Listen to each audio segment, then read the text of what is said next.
Hello, hello, everybody. Welcome back to another installment of The Other Leg, aka Andy's Music Vault. And I'm joined by some friends today, and I'll get to that in a second. If you had told me about a month ago I'd be doing a concert review on what we're going to talk about tonight, I'd say, no, I don't think so. But here we are. As you know, this is the outlet for everything that I do outside of Two Legs, and that could be anything from Bob Dylan to Genesis to Yes to now tonight Barry Manilow. Believe it or not. And I'm joined here by two friends of mine, Heidi and Tommy. And last night we went into Radio City Music Hall in New York City and saw the first of 5 nights of Barry Manilow live at Radio City Music Hall. Wow. And it was an incredible experience, and they are big fans, and I wanted to recap the experience with them. Tommy had seen him previously. Heidi never saw him before. I never did too. Gonna kick it to Heidi and Tommy in a minute and give us a little backstory on their introduction to Barry Manilow. Were they always fans? And, when they had an opportunity to go, they weren't going to pass it up. I'm a casual Barry Manilow fan. I have his hits and I think one album. And what I saw last night was perfect for me. It's generally, I know all the hits, but I'm not a hardcore fan. And wow, the man puts on a show, and Heidi and Tommy will tell you more about it better than I can. But it was an incredible show, and I'm so happy I went. And joining me today, Heidi, how was it? And welcome to The Other Leg, Andy's Music Vault. Hello, Andy. How are you guys? Good. So Heidi, tell us before we get into the concert. Yeah. Just give us a background story on Barry Manilow, and were you always a fan? I was always a casual fan. Growing up, my parents, especially my mom, always had Barry Manilow on in the background. So I grew up listening to all his albums, but what really stuck is, of course, his greatest hits. And I just listened to him my whole life. Yeah. And Tommy, give us your backstory on Manilow. Well, I know my mom was a big fan, had the albums like Heidi mentioned. But one of my high school buddies was a huge Barry Manilow fan, and I think he got me into him big time. And that's how it all started. And I've always been a huge fan of his and all his music. I remember seeing him on the Midnight Special, he with the hit song Mandy, and I think that launched everything. And that was a big moment for him. I remember that far back. You remember Mandy being the big hit when it came out, 75. Everything. You name it. Yeah, and he was always on, and he was all over the radio and TV, and the albums, and just you love the singer songwriters. I've always loved that stuff. It's an incredible experience to experience what we watched last night. A man at 79 have the power to pull an audience who's 79, who doesn't have to be touring, but he's doing what he loves. Clearly, you can see that when we watched the concert last night. Now, I never saw him. Heidi never saw him before last night. Tommy, you saw Barry Manilow once prior. When was that about? I saw him at the old Brendan Byrne or Meadowlands Arena in the round, and it was just phenomenal. Like his shows they're always like a Broadway show within a concert. They're a combination, but with a 50-piece orchestra, right? Something that to pull that off was astounding. And I've always wanted to see him other times. Just things come up, you couldn't. But I wasn't going to pass this up. No, when you texted me about a month ago? I'm like, I've never really seen him. I've never really had an urge to go see him. What the heck? Again, bucket list checking. Boy, am I so glad I took you up on it, and so glad that we were able to bring a great friend of the show along with us too. To see that. Now, you make up a great point. I went into this thinking it was just going to be a concert. It wasn't. It was very theatrical, talking, telling stories, multimedia. Heidi, speak to your initial impressions of the venue, the concert, your first experience of that whole thing. When you walk in, you're in Radio City. It's just classy. It's beautiful. It's got decades worth of stories in their walls, and Radio City in itself is just amazing.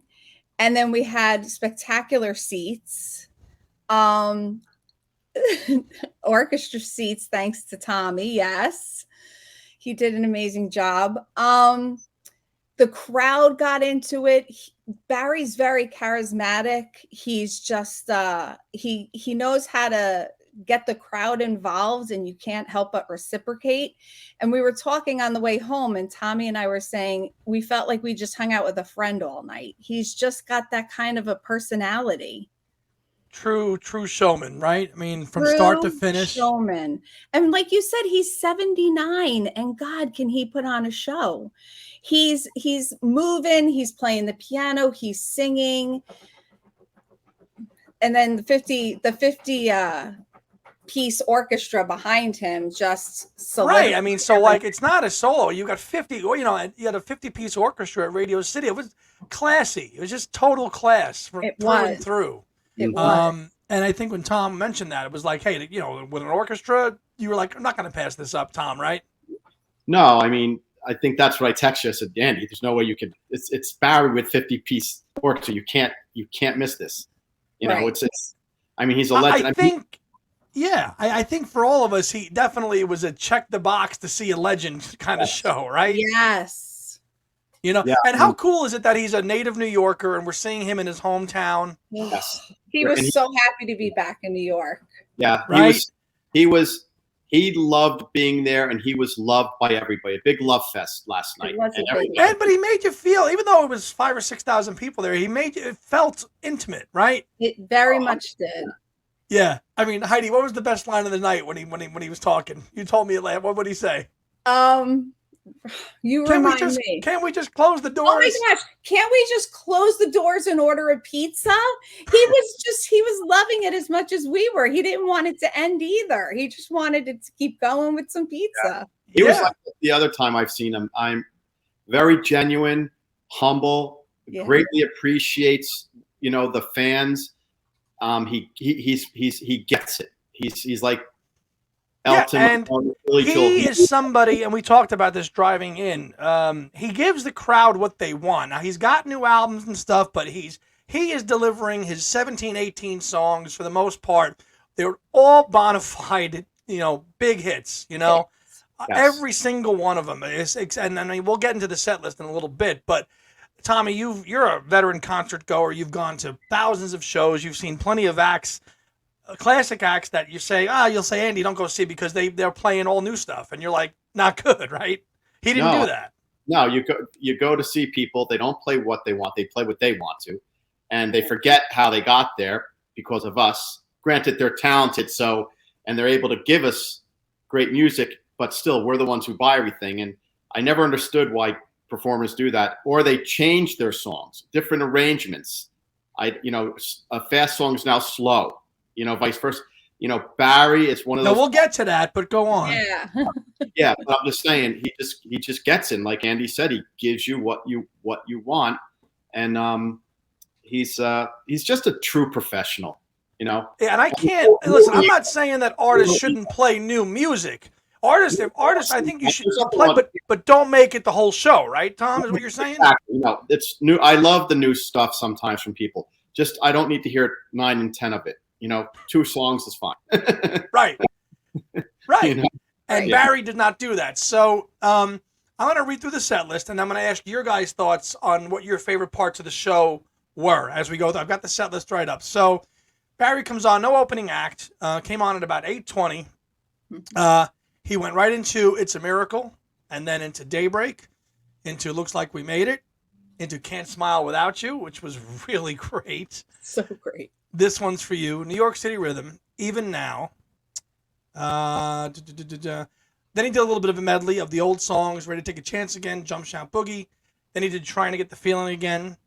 Then he did, I see Dancing in the Aisles, he didn't do that though. This is an average set list. Dancing in the Street, I think he did. No, he did Let's Hang On. Oh, right. The 4 Seasons. Then he did All the Time. Then he did Could It Be Magic? We'll get to that. Then he did I Made It Through the Rain, Mandy, I Write the Songs, Copa, It's a Miracle, and I Write the Songs. But in between there, you don't see that, he actually played 2 new songs from his forthcoming musical, which is called Harmony. And he did 2 songs from that in the middle of the show, which was interesting. He's got a brand new Broadway musical opening up in October, and there's a little kind of barbershop quartet thing where guys come out and sing. So he was trying to, promote the show and stuff, which was interesting. We wanted to see Barry sing, but it was okay. Yeah, so instant feedback to some of your. I mean, obviously you loved it, but what were the songs that stick out where you're like, oh my God, this was great? Heidi first, then Tom. Definitely Can't Smile Without You. He had the background with the words and a little smiling emoji, and everybody was just singing their hearts out. Great memories during that song. The other one that sticks out in my head is Mandy.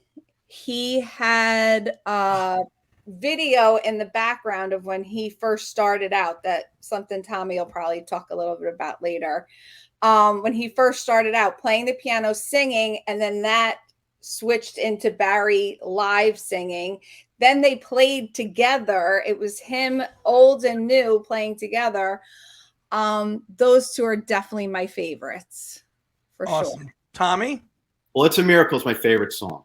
So to open that up, in that energetic crowd is just, it was just perfect. And I like the song. I think it was New York City Rhythm. I think. Yes, he did. That's always been one of my favorite songs. I love that. And I think it was Weekend in New England. Was it with he starts? Yes, that was also played. Yes. Crescendo at the end with like this moon in the background, the stars and everything. It was like it was beyond powerful. I mean, just those stick out a lot. I love the banter. He was very funny, very witty. I love that stuff. He was very engaging with the crowd. And Copacabana I thought was just classic ending. So it was, fun. Yeah, it was. Yeah, after the first 5 songs you could leave. That'd be enough for people.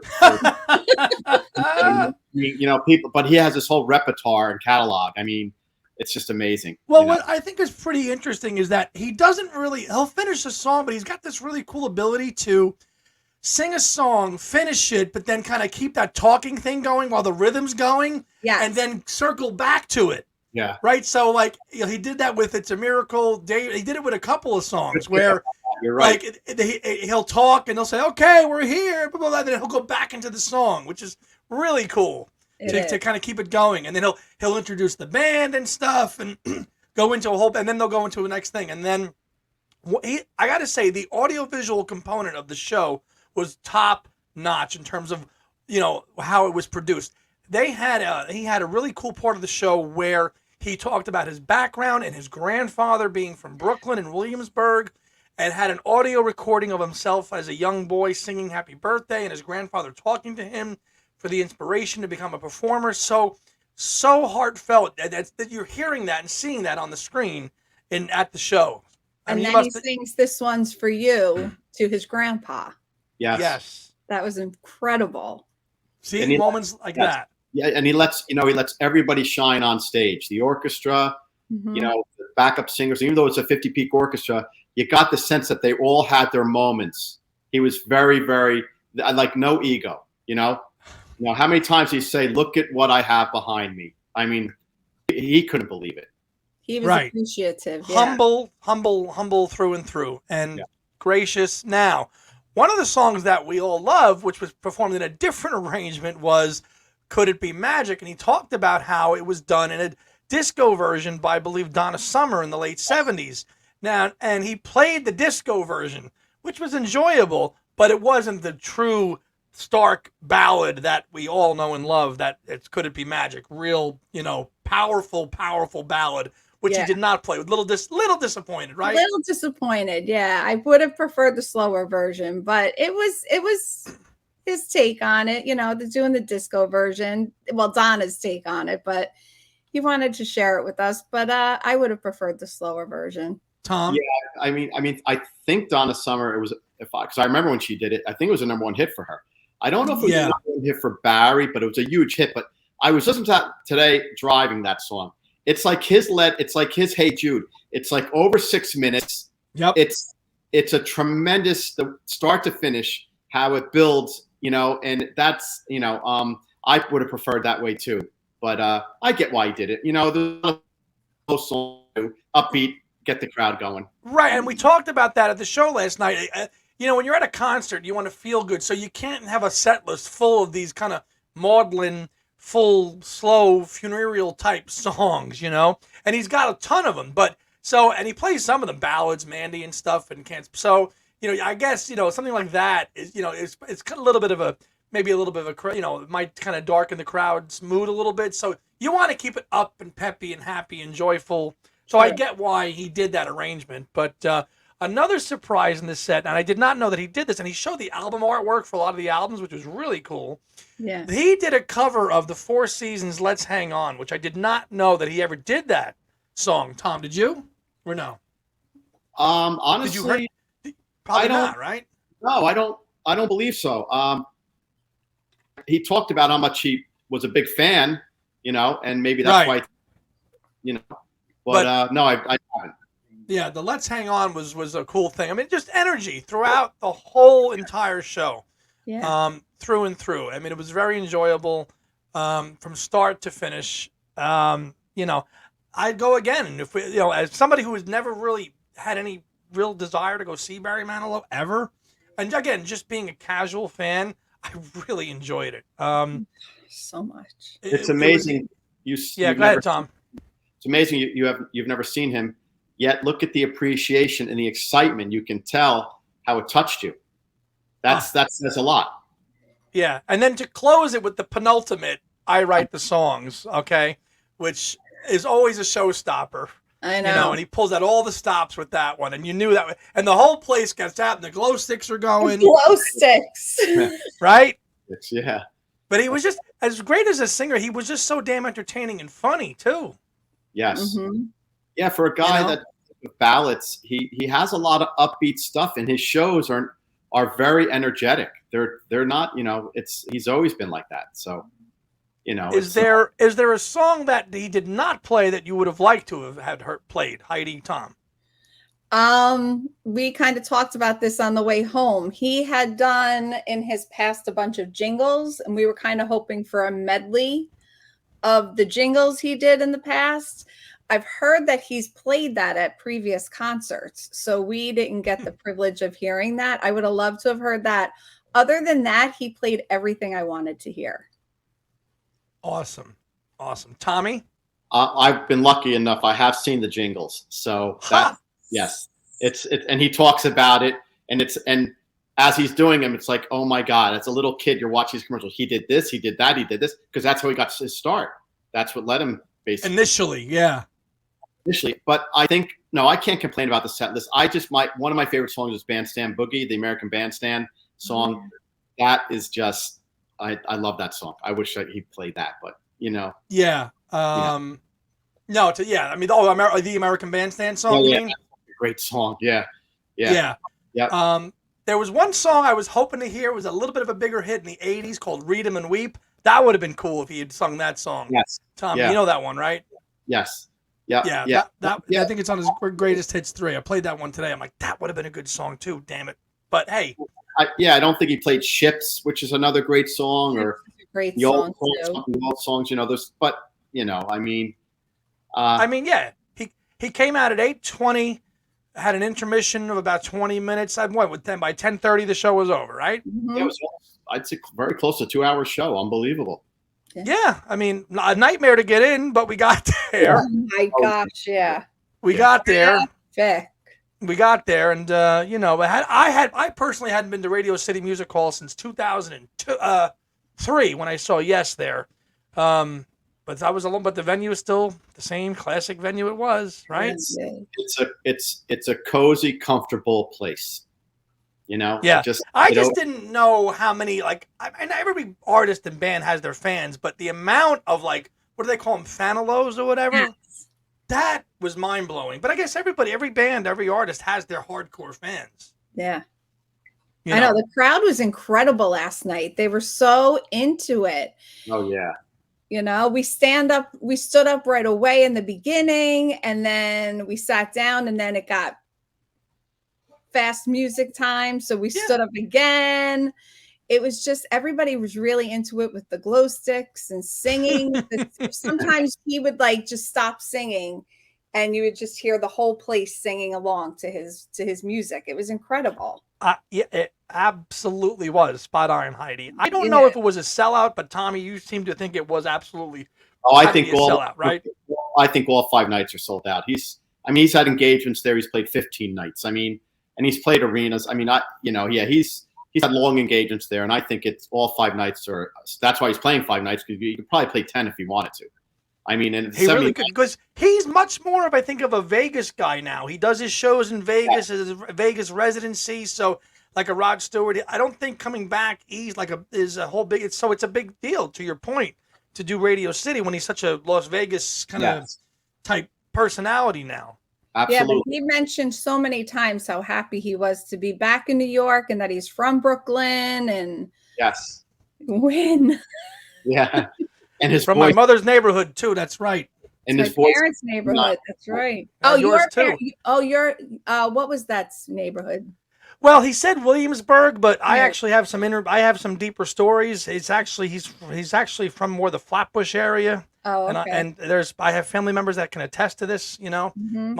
my father used to hang out in a bar where Barry Manilow's father used to hang out, and he used to Oh, say, he told me this today when I told him about the show, that my son's coming up. He's going to be a big, he's a big, musician. He's an up and coming musician. And they used to say, tell him to come on in and play for us. Tell him to come in and play for us. But he never did. And that was in Flatbush? Correct. Oh, wow. Club 17, to be precise. And I was telling my dad this today. He goes, yeah. He goes, his father used to sit in the, his stepfather used to sit and say, yeah, my son's gonna, he's an up and coming musician, And they were like, come on in, have him play. But he never showed. My dad told me that story today. That's a good story. Yeah. So I don't know. I think I might jump down a little bit of a rabbit hole, listen to some of his deeper stuff. That generally is what happens, Good. Yeah, I mean, there's some albums that I've probably escaped me through the years that I'll definitely want to gravitate to. Just to Yes. hey, just to check it out. I mean, let's say a year from now he comes back. Would you go, Heidi? Would you go, Tom? In a heartbeat. On a heartbeat. Yeah, I mean, his voice at 79 was it was like incredible. I mean, I can't believe these guys at their ages how they sound. Did you go into the show thinking maybe his voice won't sound that good, Heidi or Tom? No, I didn't. I didn't either, just because of the feedback I've heard from people who've seen him said that he just sounds incredible. I had high hopes that he would sound the way I wanted him to, and he did not disappoint. He sounded exactly wonderful. Yeah, I don't think he's going to play 5 nights at Radio City with a 50-piece orchestra if he's not all there. True. Yeah. He's not that. He knows exactly how to pull off everything, and he's a true pro. I mean, in every sense of the word. Yeah. So hey, listen, Tommy, if he comes makes the rounds again, We're I'm in. Let's go. Yeah. So yeah. No, so that'll recap it. I just wanted to get two very good friends of mine and two wonderful supporters of Two Legs. These guys have been with the show since I joined and listen religiously every week to every show that Tom and I do. And Tom and I are both so thankful that they support us in a myriad of ways. So Heidi, thank you. Tommy, thank you. You're very welcome.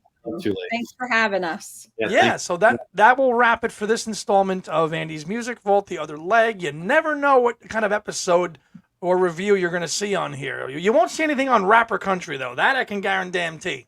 That's not happening, but you never know. So for Heidi, for Tommy, I'm Andy, and I'll see you on the next episode of Two Legs. See you, everybody.